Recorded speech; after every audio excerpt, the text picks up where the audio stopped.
Phew. So finally, I managed to get the Tiggo 7 Pro test drive, and I feel so relieved because I have been saying I'm going to bring this review, and it's taken so long. But I'm anticipating that by this weekend, I'll be dropping this video. I'll be dropping it. So in this video, I'm going to compare the uncomparable. Wait, I didn't create. Guys, welcome to the channel. It's you behind the camera, and I appreciate that you're here with me today. So what I mean with that is because I understand the three cars are coming from different classes, right?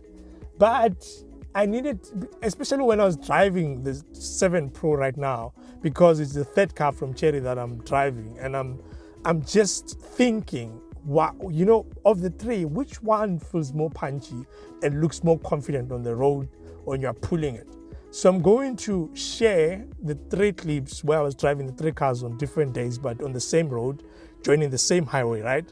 I just want you to tell me in the comments, which one do you think is more punchy and can convince a person who is a little bit performance orientated in their respective classes, of course, to say, you know what, I can pick this over the competition. So I just want you to look at the 3 clips, tell me, of the 3, which one, based on like someone who loves performance, can really say, you know what, this is a confident car and I really can pick it in its class, right?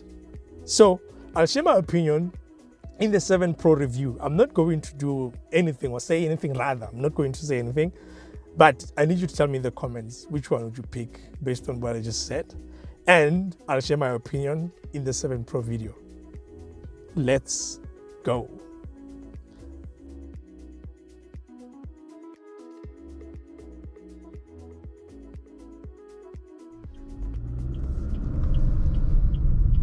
Okay, now we can feel it.